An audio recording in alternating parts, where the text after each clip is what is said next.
Okay, that was just to give us a bit of a, let's say, a break between the first session and the second session.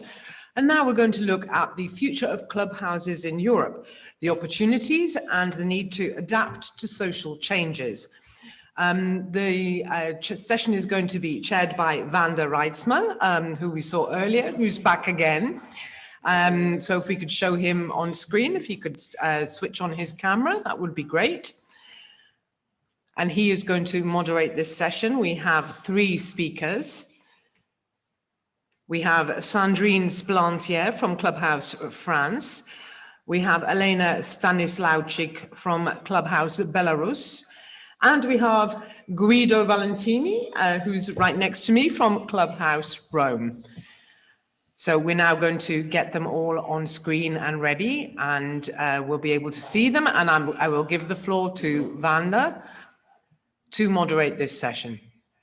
Thank you, thank you. You can hear me now because my video is not on yet. I have some problem with starting my video, but in the meantime, I will talk. And you saw my face often enough. So I will go on, and I see all the others, so it's okay.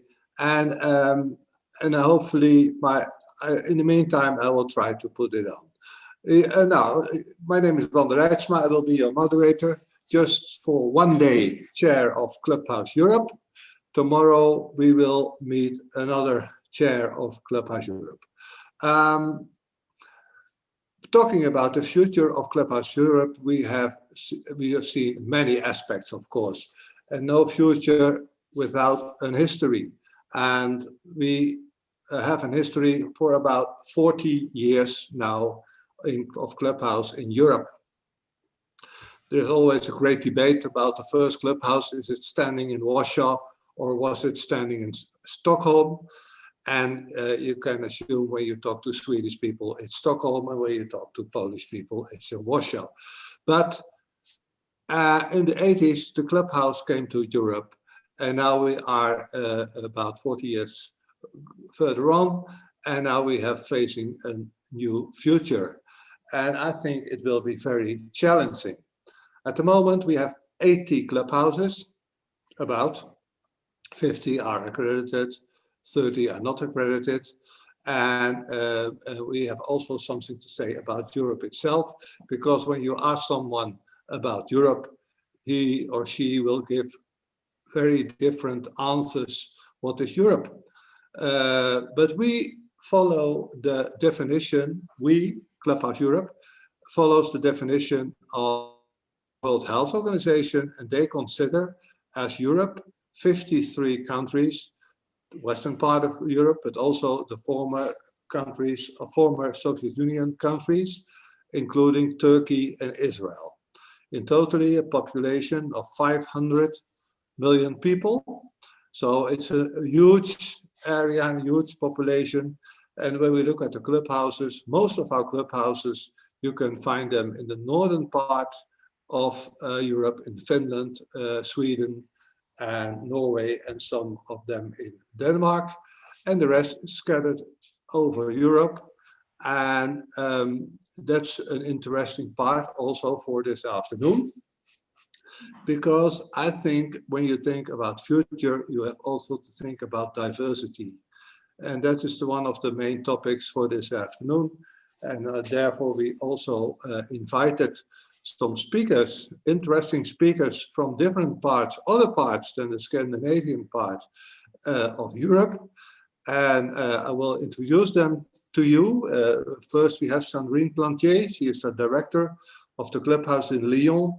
Lyon is the second city of France, and the second after Paris. And we have Iona Stanislawczyk, and she's from Belarus, and she is here with us from Minsk. And last but not least, we have Guido Valentini, and you know him, he's the director of the clubhouse in Roma. And what we try to do is give you an idea about the development of clubhouses in other parts of Europe than you normally used to, and that's the northern part. Of course, there are many other aspects about the future of Clubhouse Europe. I mentioned one in my speech this morning, and it's what strategy could we follow to introduce more clubhouses in the world. But you can also think about the adaptive character of clubhouses, in what way they can adapt to several new circumstances. And we see a perfect example in the COVID-19 period, how adaptive we are. But you can also think about all other circumstances as low and middle income countries and different religious backgrounds of countries, all kinds of circumstances which influence the mental health situation and will also influence the type of clubhouse you will see in that countries. First, I want to introduce you Sandrine, and she will give you a short introduction from her part of the world, and that's France. Sandrine, welcome. So good afternoon. Thank you very much. My name is Sandrine Plantier, and I'm currently the director of Clubhouse Lyon, and I am delighted to be here with you this afternoon. So first, I will quickly talk about the situation in South Europe about mental illness, the movement that started 10 years Sandrine, ago. sorry to interrupt, but yes. Sandrine, maybe you start your slideshow because we only you see cannot your whole see it. Desktop. Yeah, you'll see it, but you can start the slideshow itself, and then we see the slides much bigger. But if it not work, go on. Je vois pas. Ah, okay. Here? It's better? Yes, that's the one. Okay, thank you very yes, much. very much. So we will Thank see all the key figures about the association and what you need to know about Clubhouse Lyon. So first of all, in France, we have 3 million of people that suffer from serious illness. And it's, as a lot of country, first cause of disabilities. We have a special, I will say, situation in France that hospital in 2020 remains really the heart of the French psychiatry. And there is few alternatives that have been developed, I will say, since a few years. When you add that to this situation that between 2 or 4% of the funding for research is dedicated to psychiatry, you will understand that the situation in psychiatry in France is in kind of state of emergency. And the COVID situation is not helping right now. Concerning the movement in France, it started 10 years ago with Philippe Charrier, who is a private entrepreneur. And that was interesting in France because he wanted to develop clubhouses when after visiting a Fontaine House in New York. And he realized that there was no kind of situation development alternative that were developed in France. So this is how we started to develop the clubhouse, the movement in France. And 10 years ago, the clubhouse were funding 100% with private money. So over the years, because now we have, it's kind of the 10 years anniversary, we have developed 4 more clubhouses. We opened 2 clubhouses in 2017, 3 years ago, in Bordeaux and in Lyon. And this year, in March, we opened Nantes. And we will open next year Lille. So we are kind of really happy to have that kind of movement growing in the country. The Clubhouse Association, Clubhouse France, is kind of the auspice agency, and you have different clubhouse in different area. The objective is to have, of course, at least maybe 10 other clubhouses, and to reach at least to help 2,000 members in 4 years. Today we have more than 600 members, and we are working a lot to have long-term activities for members. We have 144 members who are currently working, which is great situation. Concerning Lyon, so this is the second region in France, which is great in terms of employment for members. It gave us a lot of opportunities. So this week we are open since 3 years, so we are really happy. We have nearly 150 members, an attendance of 25 members a day. It was kind of different with the lockdown situation, but we are still operating right now, so it's a good news. We are 4 staff since September, and we are changing as well the business model, because we have now a fundraiser that will help us to develop the activities in Lyon. The business really evolved since we opened Paris in 2011, because Paris at the beginning was really funding 100% private money, and now we are more 50% of public agencies and 50% of private money.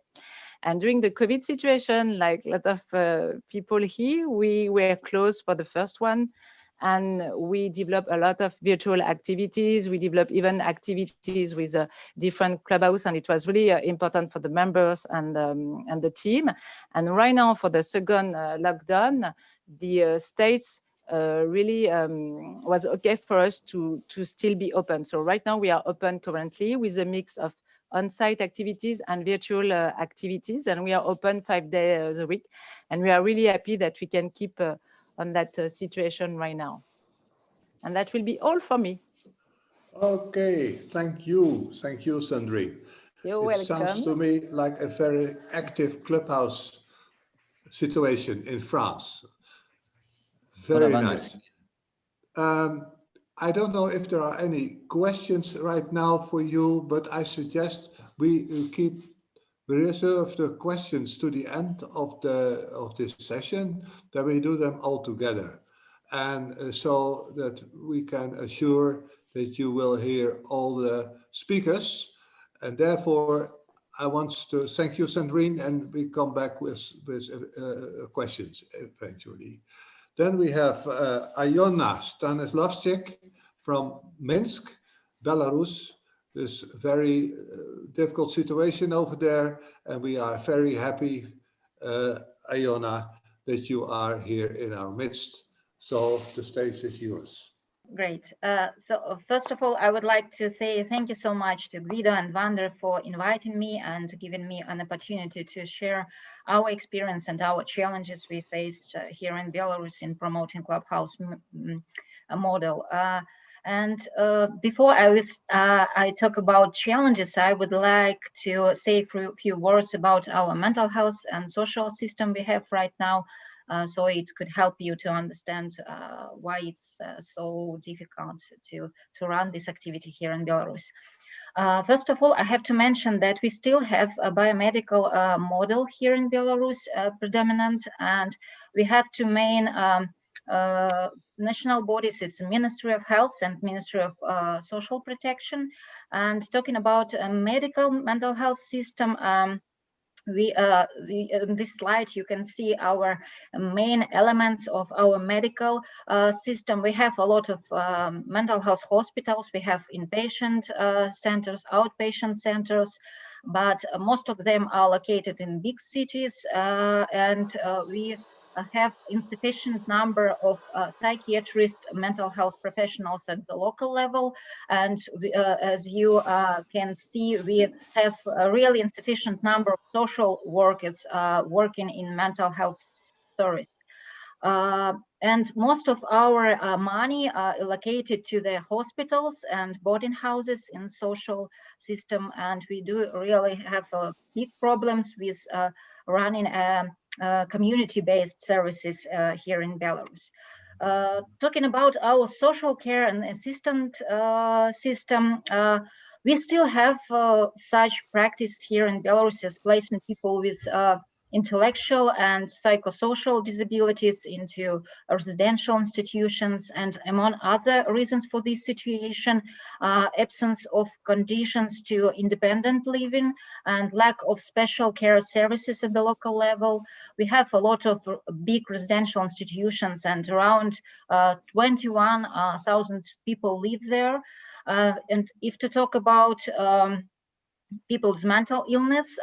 We have 51 psychoneurological boarding houses, and the main problems in this system that all people who live there, they are deprived of their legal capacity. They can't work and make any decisions without special permission from legal guardian.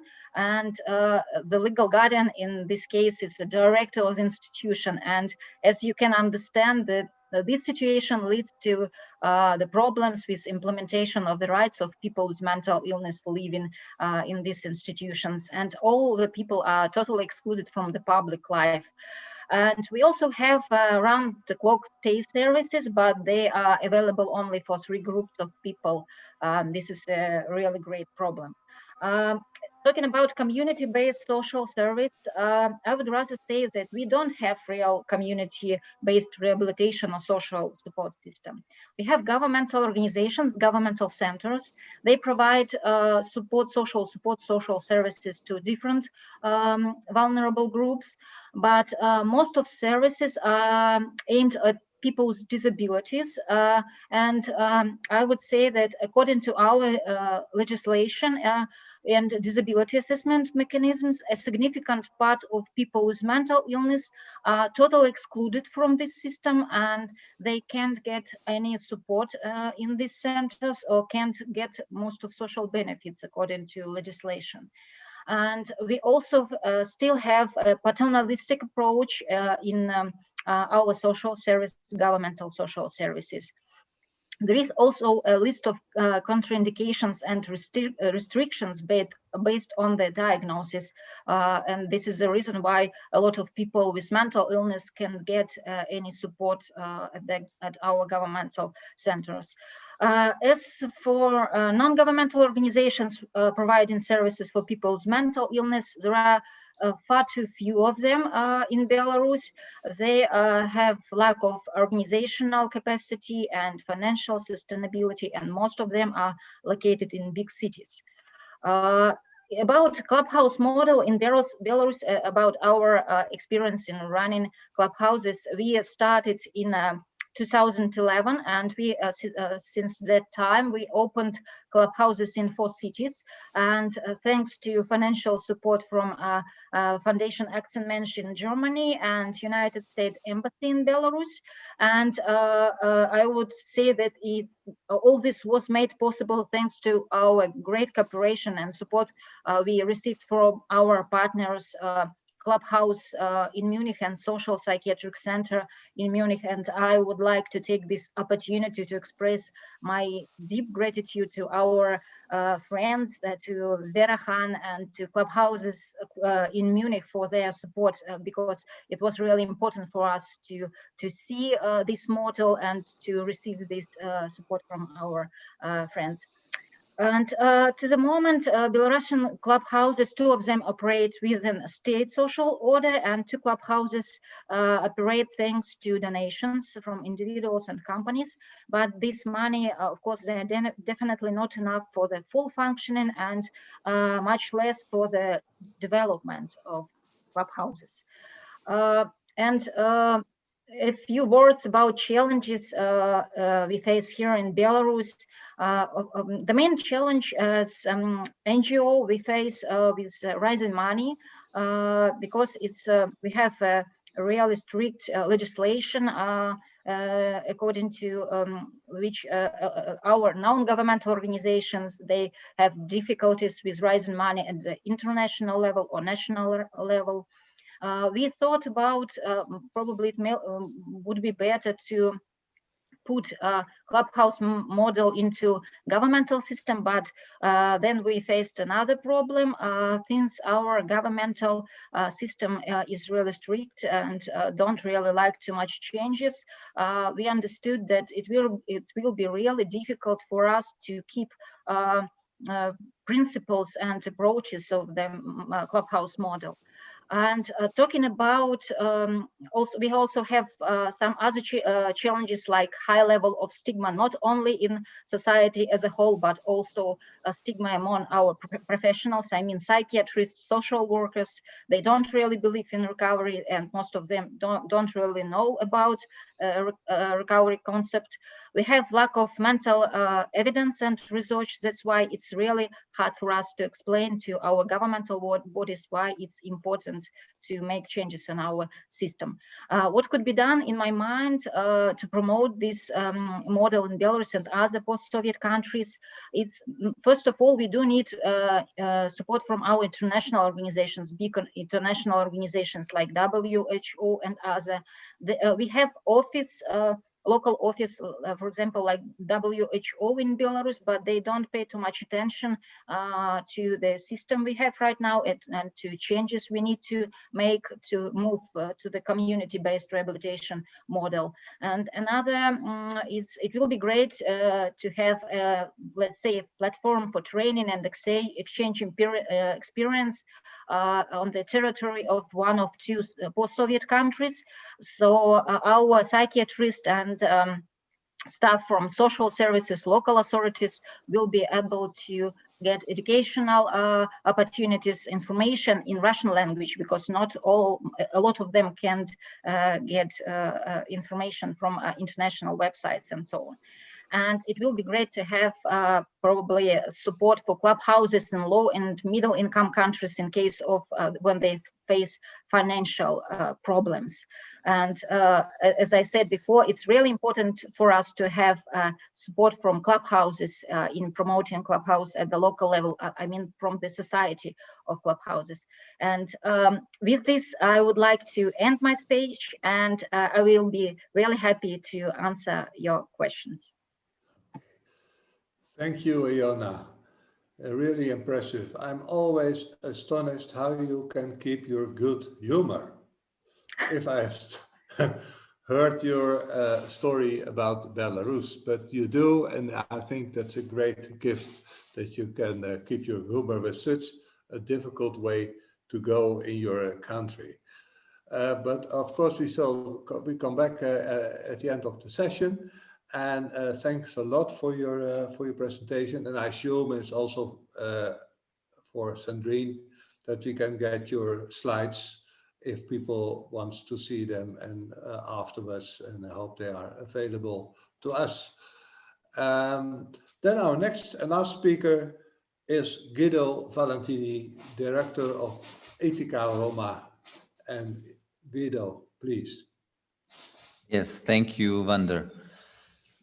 I'm going to show some slides too. Here I am. I would like to transmit my feeling and my thought about the European Mediterranean countries. And starting from a very short analysis of the development of clubhouses in Europe. Because we have seen that during the 80s, the clubhouses mainly developed in the northern part of Europe, Scandinavian countries, Netherlands, Denmark, England, Iceland. And they didn't develop in the southern part of Europe. There is a question mark on this.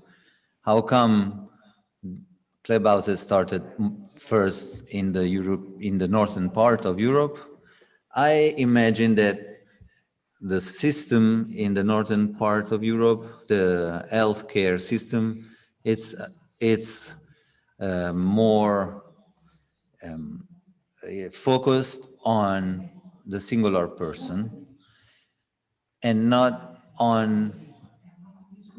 based on the family approach, as us here in Italy and in the Mediterranean countries. This is the big cultural difference that I see. In 2005, after 2005, we started. Wonderful. So you haven't heard anything of what I said, didn't you? No. Yeah. The introduction and the last line I heard was about the different cultural situation, and you spoke about the family as a big difference but with the northern part. Yes. So, yeah. I decided to focus mainly this point because Yeah. especially here in Europe, here in Italy, what I have been experiencing in the last 10 years as a director of a clubhouse is that here in Italy we have parents associations and family very active and very close to the clubhouse development.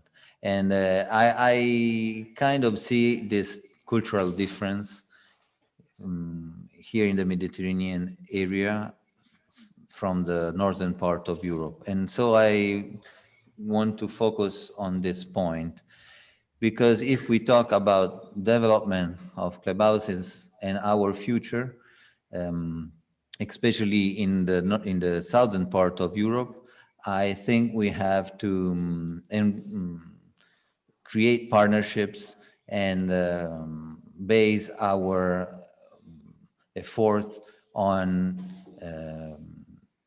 parents associations and looking for help with them. This is what I mean. Then moreover, next phase, I would like to see Spain, Portugal, Greece, and there are some good, concrete goodwills also in Turkey.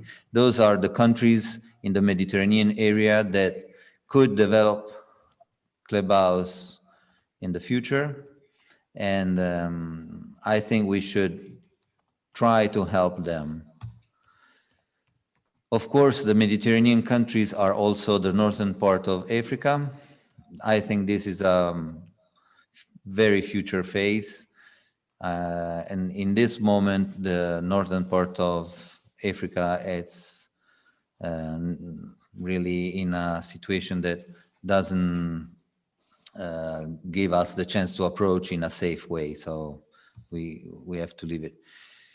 Building a European Mediterranean community, I think we have to, of course, start with Clubhouse International and Clubhouse Europe as main actors, but we should also partner with the European community, because they have a lot of funds and they manage also development politics that involve neighborhood countries like I would say Turkey, and also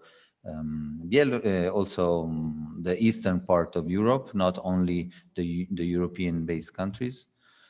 We should enlarge our activities on networking and creating partnerships, just as we do, of course, participating events, research, as in the last year we have been doing a lot of research also on how clubhouses manage the COVID situation and how we help our members to be involved in the clubhouse activities through the ICT, the information communication technologies, much more training to enrich our knowledge and to diffuse our approach, our recovery-based community approach.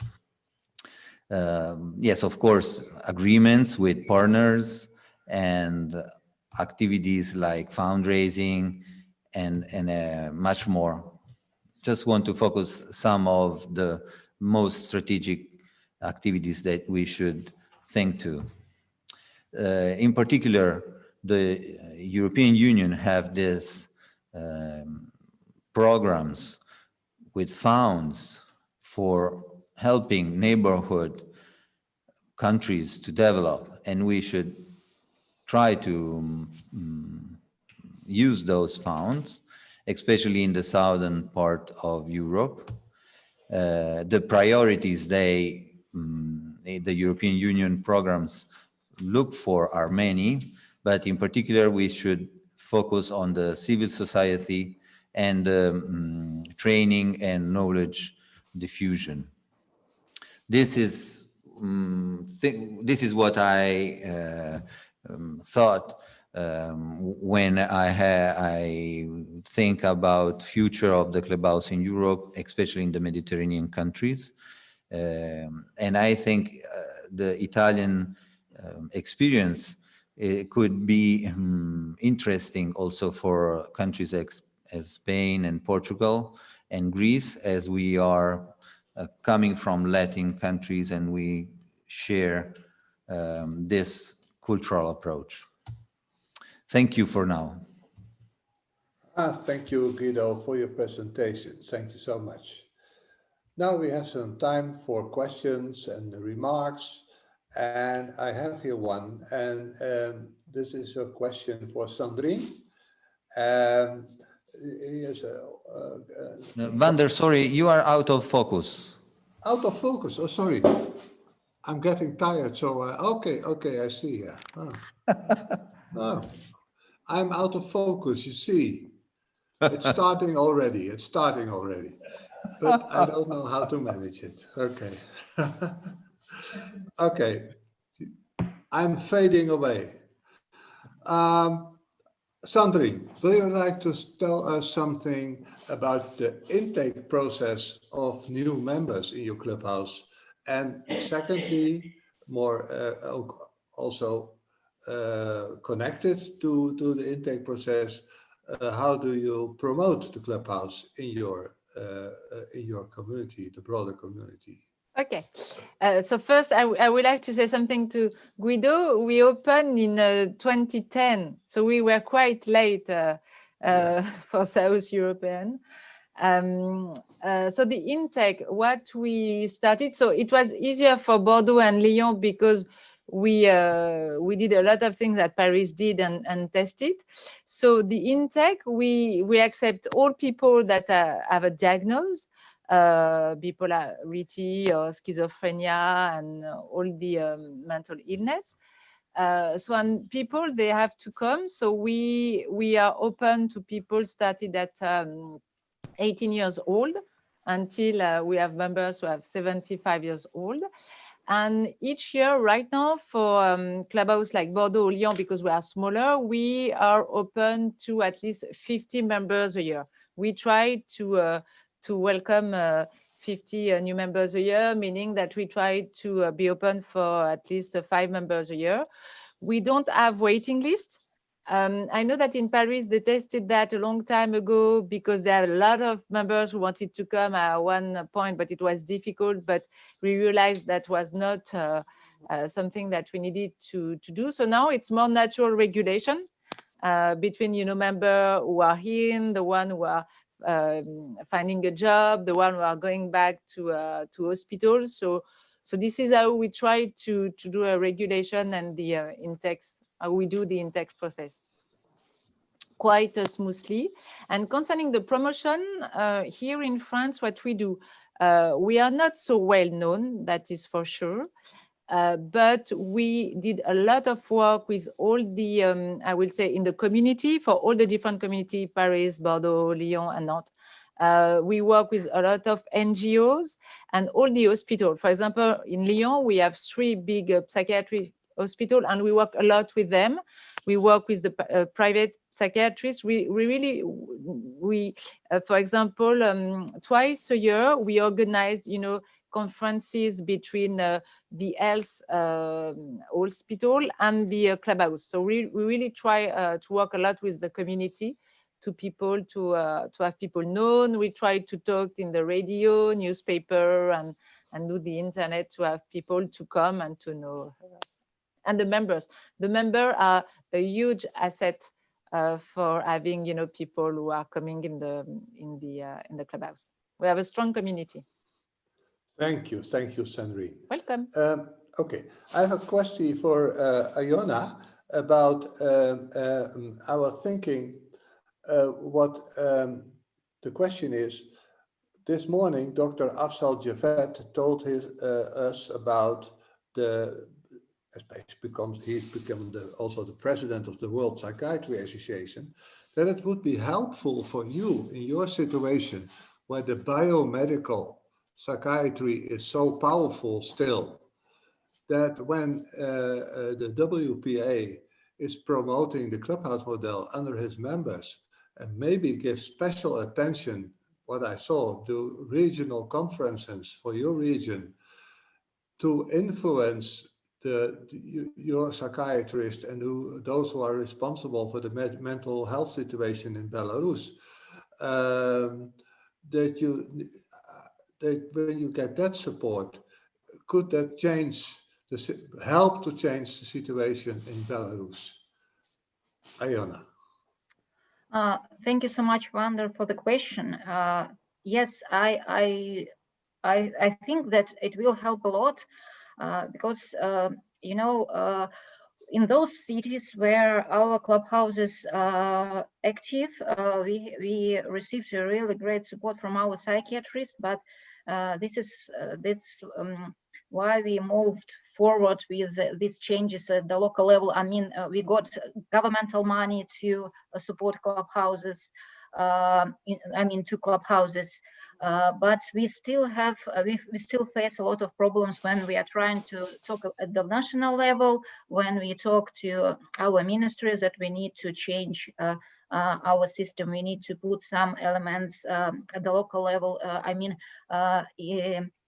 As non-governmental organization, our association, we have lack of opportunities, and we do understand that we need to do it in cooperation with our governmental bodies, with other organizations, but we don't receive too much support from professionals, mental health professionals. They support just some of our activity, but they don't really support when we talk about changing programs, changing policy, and so on. You understand what I mean? They can provide some kind of services for free. They can participate in our conference and talk that this is really important, this clubhouse model. But when we start to talk, let's join together and talk about this at the national level to our ministries. So they stop all these conversations. Yes, for sure. I think, but when I remember the situation I know best in the Netherlands, and maybe in a way they are further in the development as in Belarus, but it also took decades before a change came up from hospital thinking to community-based thinking. It will take a long time, for sure. Guido, I have a question. Is the situation in Italy not very special because in your country the hospitals were closed in the 70s? Yes, we have this very special law from 1978. That's the Basaglia law. We call it this way because Basaglia was the person that created. And since then, we closed down the psychiatric institutes, and mental health and mental illness are compared as normal illness. So if you don't feel good with your heart, you go to the hospital, and if you don't feel good with your head, you go to the hospital anyway. So you don't have a different approach as in other countries.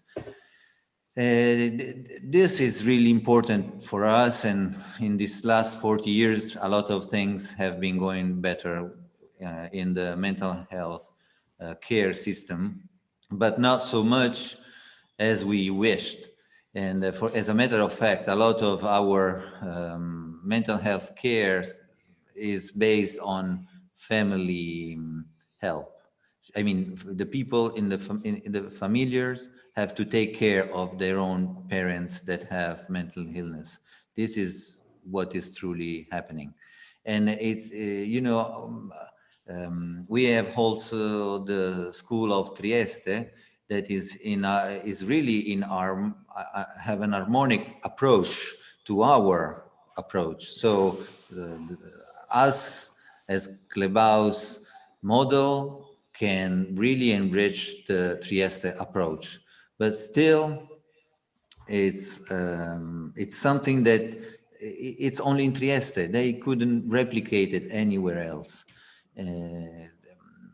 So the Italian situation, yes, it can be as a good example, and I would say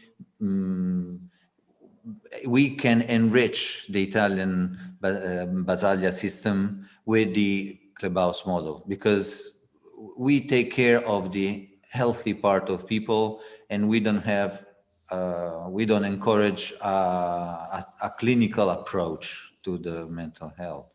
And did I answer to your question, Vander?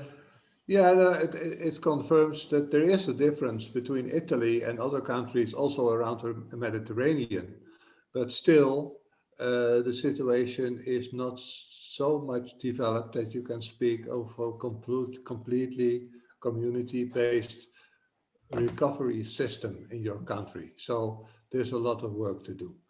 Thank you, Sandrine and Iona and Guido. We come to the end of this sessions. There are no more questions on my list, so I give the mic back to the station in Rome. Thank you, Vanda. Thank you to the speakers. In fact, we do have a final question that's come in there. So I'm just going to address that, because it's always nice if we can to address the questions that have been sent in. Just as you were passing over to me, Vanda, it came in. So it says, what kinds of effects you have because of the collectivist community, different than individualistic communities? I don't know if anyone would like to answer that. I think Sandrine? Iona, I think. Okay. If you'd like to switch your mic on and tell us what the difference is from your experience. Iona, I think the question is related to the political system in your Yeah, country. yes. And is there a difference between your political system and our systems related to the clubhouse development in your country? But a rather difficult question, I would say. Yes, it's really a difficult question. That's why I'm trying to understand how it will be better to answer.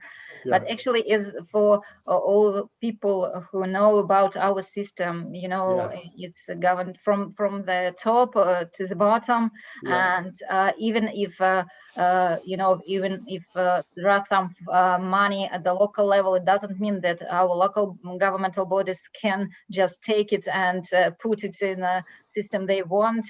They have to get an agreement on the top and so on. And the same is with, I would rather say that the same system, if we talk about all the communities, all the organizations and so on, we don't have like example of most of the European countries. You have a lot of great examples of community support. We don't have a lot of this kind of examples, so it's really difficult for me, you know, to understand what changes between different systems, because all we have right now at the national level, that all the policies in like in mental health, they are ruled by the Ministry of Health, not the Ministry of Social Protection, for example. That's why there are not so many changes we want to make in this system to run this community-based system in Belarus, because all the let's say all the decisions are made at the top level of mental health system, and people, even if you talk about, for example, like communities of trades of workers at the different organizations and so on, they also governmental here in Belarus. For you to understand, it's not independent. No. It's a part of a governmental system. So okay, it explains a lot. Thank you very much. And this was the last question. So back to Rome. Thank you very much indeed, and thank you for those most interesting Thank you very much. Thank you very much indeed. Thanks, Sandrine. Thanks, Aliona. Thank you. And thanks, Guido. We'll be seeing you again soon. And thanks, Vanda. We'll be seeing you again later.